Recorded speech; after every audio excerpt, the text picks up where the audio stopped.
Nós começamos a trabalhar nesse assunto porque isso começou já lá em 2004. Vocês se recordam quando a gente encontrou aqui no Brasil uma bactéria diferente das que ocorriam na África, na Ásia, e nós não sabíamos qual seria o comportamento dessa bactéria aqui no Brasil. Então, nossos estudos sobre esse assunto já começou lá em 2005, 2006. Depois disso, a gente viu que a doença começou a progredir de forma diferente no campo e a gente acabou ainda incrementando as pesquisas nessa área. Conforme eu estava dizendo, se a gente olhar o quadro do levantamento do Fundecitrus, mostrando como o greening progrediu ao longo do tempo, a gente percebe que nas regiões leste e centro, que é mais nessa parte do estado, a doença tem crescido de forma diferente, muito mais rápido do que nas outras regiões. E quando a gente faz uma análise mais detalhada desses dados, a gente vai ver que a região sul e noroeste, são as duas últimas barrinhas aqui, linhas aqui, são as regiões onde a taxa de crescimento da doença, ou seja, o quanto aparece de doença por ano, a taxa nessas regiões ela é menor do que nas demais. E a pesquisa, conforme eu disse, que começou tentando entender o porquê como uma nova bactéria iria se comportar, ganhou força nessa área ao ver o que estava acontecendo.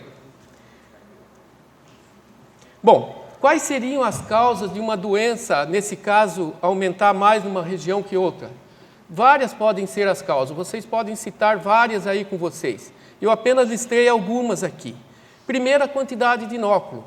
Se você tem bastante plantas doentes na área, seja em pomares comerciais, chácaras, fundos de quintal ou pomares abandonados, a chance de a doença ser levada das plantas doentes para as plantas sadias é maior. Quantidade de psilídeo.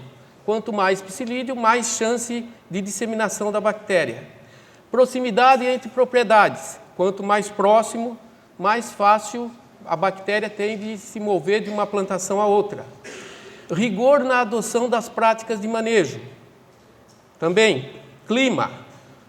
Todas as alternativas anteriores e outras desconhecidas até agora, o que vocês podem citar aí. Que o clima interfere na quantidade de psilídeo, na multiplicação do psilídeo, já foi mostrado por Gomes Torres em 2009, uma aluna do Dr. Parra, onde ela mostrou que na região norte a quantidade de gerações, ou seja, a quantidade de bactéria no ano é maior do que na sul e sudeste. Pelo menos o clima leva a isso, ou seja, de 10 a 13 gerações no norte para 3 a 10 no sul e sudeste. Mas nós resolvemos focar no clima mesmo. Por que no clima? Porque, lembre, já em 2004 nós sabíamos que a bactéria da África tinha comportamento diferente da bactéria da Ásia. E lembra, tínhamos aqui uma bactéria que nós não sabíamos o que ia acontecer. E dentro de clima, existem vários fatores climáticos. Nós resolvemos focar na temperatura. Por que temperatura? Quando a gente olha o mapa do estado de São Paulo, se vocês tiram lá do CIAGRE, do site do IAC, e olhar no mês de outubro de todos os anos, você vai ver algo parecido com o que está sendo mostrado aí. Mostrando a região norte em vermelho, centro amarelo e sul verde amarelo. Mostrando que no norte a temperatura pode chegar perto dos 40 graus, 39 e 40, são temperaturas máximas absolutas nesse mês. E no sul, não passando aí dos 32, 33 graus. Os nossos primeiros estudos começaram lá em 2006, 2008, conforme eu comentei. Na época, quando a gente não sabia nem como ainda, na época, reproduzir os sintomas da doença, começamos a trabalhar com plantas vindo do campo mesmo. Arrancávamos as plantas, colocávamos em vaso e levávamos para câmaras de crescimento que temos no Fundecitrus, aonde vocês têm como, numa situação como essa, em ambientes assim, controlar com bastante precisão o quanto você coloca de luz, de temperatura, de umidade e assim por diante. Mais tarde, quando aprendemos a reproduzir os sintomas da doença em plantas experimentais, passamos a empregar também plantas inoculadas artificialmente. E nesse período aí, conduzimos aí vários experimentos, com Natal e Valência em cravo, e envolvendo vários regimes de temperatura e vários períodos de exposição das plantas a essas temperaturas dentro das câmaras de crescimento. Trabalhamos com mínimas de 22, 24 e 27 e máximas de 32, 35 e 38 graus Celsius. Vamos ver agora o resultado do último experimento. Temos aqui o que aconteceu na câmara 1, na câmara 2 e na câmara 3. Na câmara 1, as temperaturas máximas chegavam a 32 graus, tentando reproduzir um dia entre 24 e 32 graus. Na câmara 2, 35, 24 a 35. E câmara 3, entre 24 e 38 graus. Os dados da parte de cima são das plantas infectadas com americanos e embaixo com asiáticos. Nessa linha que vocês estão vendo aqui, mostra o quanto tinha de bactéria nas plantas antes de serem colocadas nas câmaras. Em log, ou seja, nas plantas infectadas com americanos, tinha mais ou menos 1 milhão de bactérias por grama de folha. E nas plantas infectadas com asiáticos, 10 milhões, é o que normalmente se vê numa planta doente no campo. Agora, perceba o efeito marcante da temperatura sobre asiáticos. Já a 32 graus Celsius, houve uma redução na concentração da bactéria nas plantas. E nas plantas a 35 e 38, quase que zerou. Praticamente foi uma termoterapia das plantas com americanos.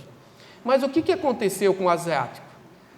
A 32 e 35 não houve qualquer redução na concentração da bactéria, confirmando que se trata de uma bactéria tolerante ao calor.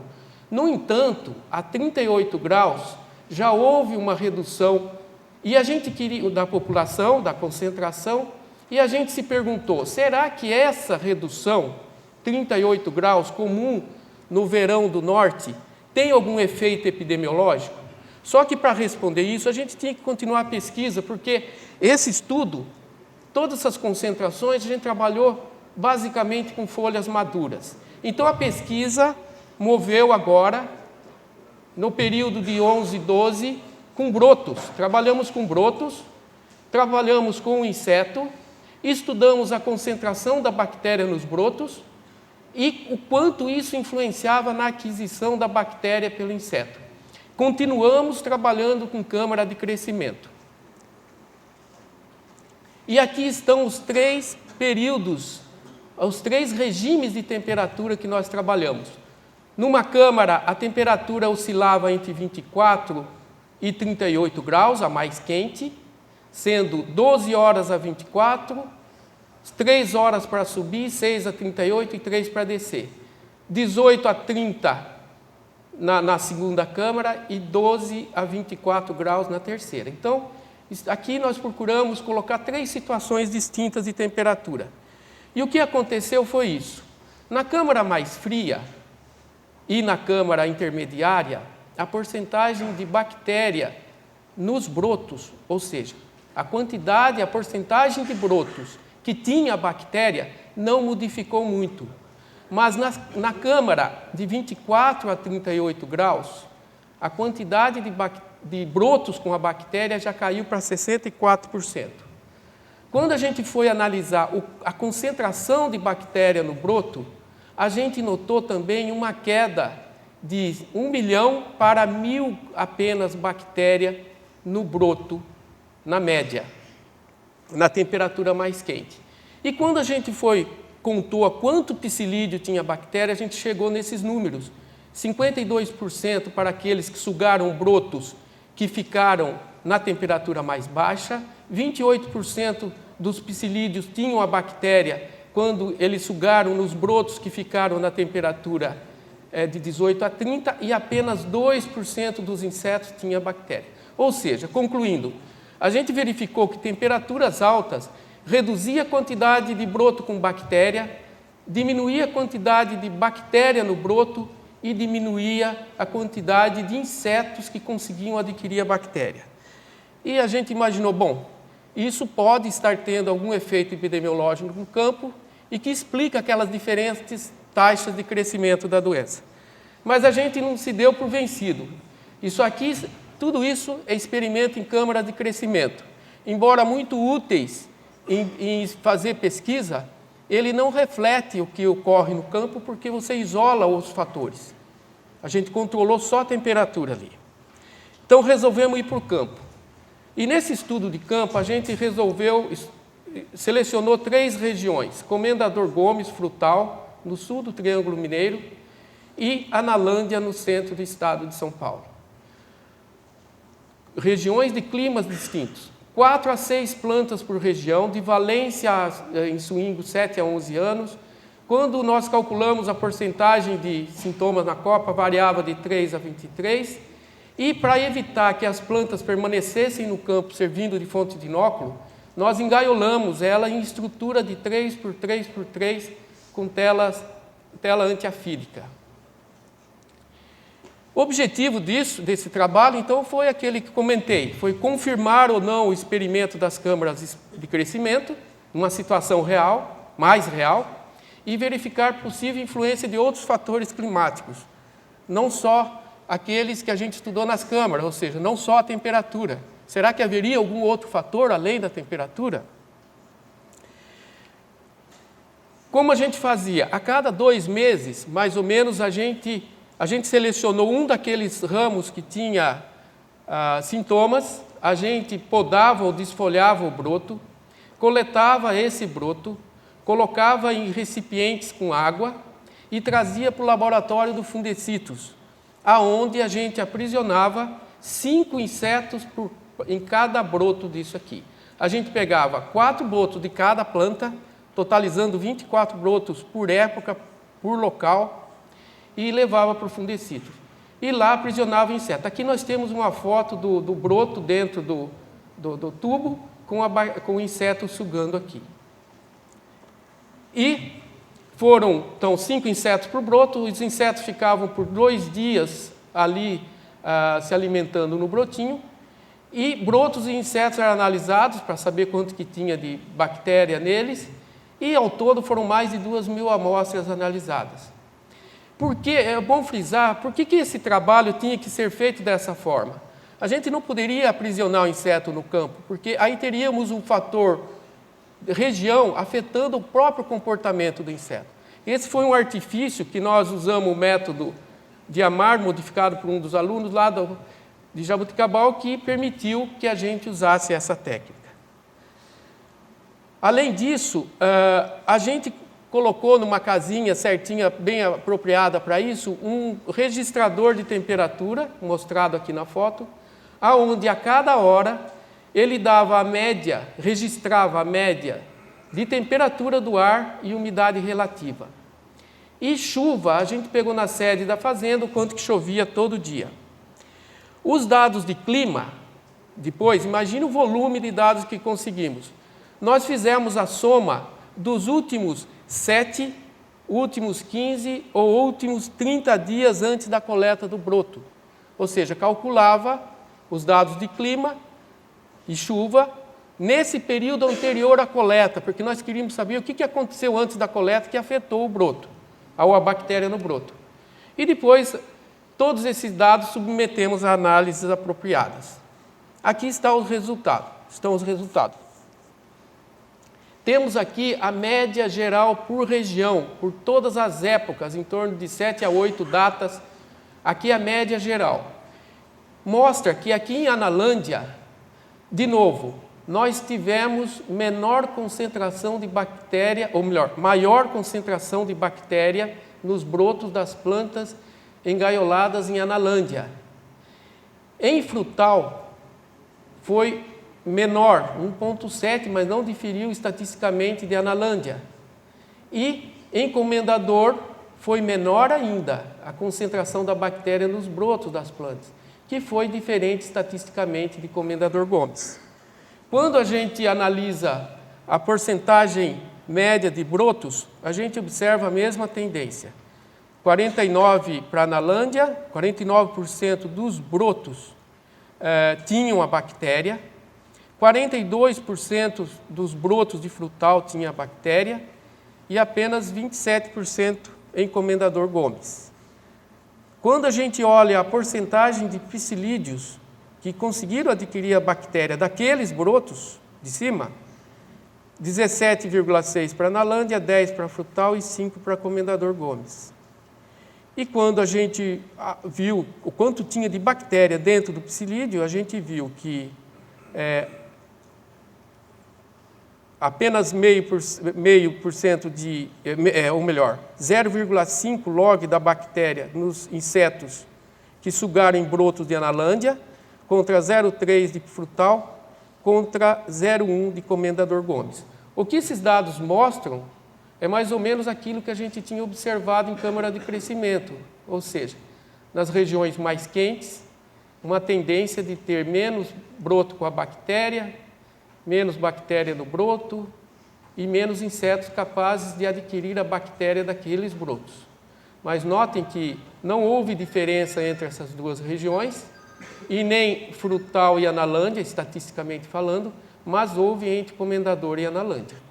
O que deve contribuir para que a doença se dissemine no campo significa, ou melhor, tem a ver com uma grande quantidade de broto com a bactéria, grande quantidade de bactéria no broto, e grande quantidade de inseto, que ao chegar nessas plantas, eles vão adquirir a bactéria com facilidade e levar para as plantas sadias.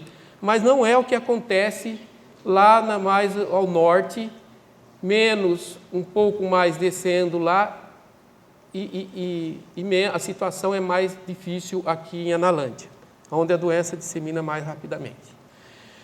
Quando a gente fez tentando entender melhor essa associação entre bactéria no broto e aquisição pelo psilídeo, a gente nota esse gráfico aqui, que diz o seguinte: quanto mais bactéria tem no broto, maior vai ser a quantidade de insetos que vão adquirir a bactéria. É como pescar no rio que tem muito ou pouco peixe. Eu faço essa comparação. E começa a aumentar mesmo a partir de 1.000 bactérias a 10.000 bactérias por grama de tecido. Antes disso, vejam que a taxa de aquisição é muito variável e não passa aí dos 15%, mas chega aí a 50% ou até mais, quanto maior for a concentração da bactéria no broto. Quando a gente fez a associação, que era um dos objetivos do nosso trabalho, ver se existia algum fator climático que estava explicando o que acontecia no campo, nós chegamos nesses valores aqui. Vejam que esses fatores aqui foram todos os que nós analisamos exaustivamente, com os dados coletados 15 dias antes da coleta do broto, 30 dias antes e 7 dias antes. A melhor associação nós encontramos com 7 dias antes, o que acabou confirmando também os experimentos das câmaras, onde a gente tinha observado que não precisa muito tempo de exposição da planta a uma determinada situação para que haja um efeito no broto. 7 dias apenas. Mostrando que a temperatura baixa, número de horas abaixo de 15 graus nos últimos 7 dias e o acumulado de chuva favoreceram a multiplicação da bactéria e favoreceram de forma muito próxima. Vejam esses números aqui. O mais significa que favoreceram e os valores 459 e 509 muito próximos. E, contrário daquilo que a gente esperava, o calor ele influenciou mais menos do que o frio e a chuva. E aqui mostra simplesmente que o modelo se ajustou muito bem aos dados analisados. E temos aqui, para vocês terem uma ideia do que aconteceu nesses 3 locais, os dados climáticos mostrados por data dentro de cada região. Aqueles 3 fatores, ou seja, número de horas abaixo de 15 graus, acima de 30, mostrando aqui, e chuva. Vejam que abaixo de 15 graus, nas datas em que nós avaliamos as plantas, só tivemos praticamente temperaturas abaixo de 15 em Analândia, quase nada nos outros locais. Com relação à temperatura alta, ela variou, não foi tão clara assim, ou seja, foi quente em todos os locais. E a chuva acabou chovendo menos. Lembre que chuva favorece, nos períodos que nós avaliamos, menos em Comendador que nos outros dois locais. Para vocês terem uma ideia, para a gente mostrar melhor essa influência, ou melhor, da chuva e de temperatura alta sobre o Liberibacter, eu resolvi fazer um estudo um pouco mais detalhado. Só para vocês entenderem, no dia 7 de novembro, no dia 1º de novembro de 2011, foi uma das datas que nós coletamos broto. Essa data coincidiu com vários dias de muito calor, mas logo em seguida, no dia 2 de novembro, veio uma frente fria, esfriou bastante e choveu. Aí nós resolvemos voltar uma semana depois, naquelas mesmas áreas, Comendador Gomes e Frutal, para ver só para confirmar se uma semana mesmo já mexe com a coisa. E o que aconteceu foi isso, olha, de fato, falando de chuva, tínhamos 14 milímetros em Frutal nesse período de 7 dias anteriores a 1º de novembro de 2011, de 25 de outubro a 1º de novembro, e 8 milímetros em Comendador Gomes, ou seja, pouca chuva, e na semana seguinte, choveu muito nos dois locais. Quando a gente olha a temperatura alta, talvez também por causa da chuva, o número de horas acima de 30 graus, ela caiu do primeiro período para o segundo em Frutal e caiu também em Comendador Gomes. Aí vocês perguntam, mas o que aconteceu com a bactéria então? Porque ficou, pelo que está sendo mostrado aí, ficou favorável à bactéria, e foi o que aconteceu. A população bacteriana nos brotos coletados no dia 1º de novembro era 2,32 em Frutal, na média, e 1,19 em Comendador. Com a queda da temperatura e o aumento da chuva nos dois locais, houve um aumento da quantidade de bactéria nos brotos. Isso acho que ilustra bem que a influência do clima, pelo menos desses dois fatores, sobre a bactéria. Para concluir esse trabalho, a gente afirma que o estudo em campo permitiu maior entendimento da influência do clima na progressão do HLB. Esse estudo trouxe alguns esclarecimentos para nós, mas também mostrou a complexidade que é uma planta no campo sujeita, vamos dizer, a chuvas e trovoadas, né? Também confirmou que as temperaturas, de fato, elas estão agindo no campo, com as baixas favorecendo, pelo menos nos limites que nós estudamos. Infelizmente, não fomos mais ao sul. A ideia esse ano agora é escolher uma região ainda mais ao sul, Itapetininga, Capão Bonito, mas confirmou esse trabalho que as temperaturas baixas favorecem, as altas desfavorecem a bactéria, o mesmo que ocorreu nas câmaras de crescimento. Mas revelou para nós um outro fator, um terceiro fator, que é a chuva. Se vocês me perguntarem, mas como é que a chuva pode interferir na quantidade de bactéria no broto, eu não saberia responder. Ainda, na verdade, não tive tempo de investigar o assunto, mas faz com que a planta fique mais túrgida, embora nenhuma das plantas que nós analisamos se notava qualquer turgidez nos brotos que analisamos, mas alguma coisa aconteceu dentro da planta para a chuva interferir, era uma coisa que a gente não sabia. E eu posso adiantar um pouco mais e dizer que o solo deve ser um fator que também influenciou. Lembrem que Frutal e Analândia, distantes e de climas tão distintos, tiveram, estatisticamente falando, valores muito próximos tanto de quantidade de bactéria como de aquisição e assim por diante. Esse é um assunto que estamos investigando com o auxílio do Dr. Disteu aqui do Centro de Citricultura. E o estudo, o campo, também confirmou que a taxa de aquisição e a quantidade de bactéria, de Liberibacter adquirida por psilídeo, depende da concentração dela no broto. Ou seja, mais bactéria, mais aquisição, mais bactéria, mais inseto com a bactéria. Na verdade, essa associação entre quantidade de bactéria e aquisição também já foi demonstrado pelo Elvésio aqui no Centro de Citricultura. E revelou também que plantas doentes de Comendador Gomes contêm menos brotos com Liberibacter e menos Liberibacter no brotos. Para finalizar, eu apenas gostaria de deixar aqui alguns pontos a serem considerados. Essa pesquisa, ela focou na planta focou somente em brotos. Nós queríamos saber o que acontecia com a bactéria dentro do broto para tentar entender a disseminação da doença no campo. Nós não fomos além disso. E que temos que lembrar que a bactéria é sistêmica. O que aconteceu no broto pode não estar acontecendo no resto da planta, na raiz, onde ela está protegida do clima. E temos que lembrar também que os sintomas são acumulativos em plantas cítricas e o cítrus é uma planta perene, fica lá vários anos e a doença não tem cura. Nós não podemos extrapolar esse trabalho imaginando que a doença será menos danosa a uma planta cítrica lá por causa disso. Apenas para a gente lembrar disso. Isso estamos investigando, mas ainda não temos resultados finalizados.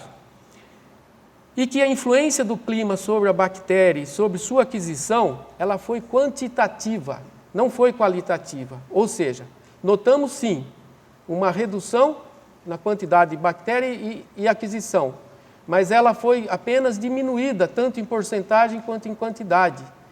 Não houve redução total. Ou seja, isso indica que todo o cuidado com a doença lá deve ser, o cuidado lá deve ser tanto quanto aqui mais ao sul, para que a doença não assuma proporções epidêmicas. E que o clima ele está sujeito a mudanças. Então, o que nós estudamos nos últimos 2 anos, pode ser que não aconteça nos próximos 2. Haja visto o que está acontecendo lá na Índia, vocês devem ter visto televisão ontem, pessoas morrendo por causa da onda de calor que chegou a 47 graus. Então, ou seja, embora o estudo seja bastante revelador, nós temos que ter isso em mente. E que outros fatores atuam no sistema. Já foi muito bem mostrado pela aluna do professor Parra, a influência do clima sobre a multiplicação do Diaphorina citri. Estamos estudando agora, vamos estudar se o solo tem algum efeito. Lembre dos resultados frutal versus analândia. E que porta-enxerto, taxa de crescimento de brotos, existe uma série de outros fatores que podem estar interferindo e que nós queremos esclarecer ao longo do tempo. Bom, obrigado pela atenção.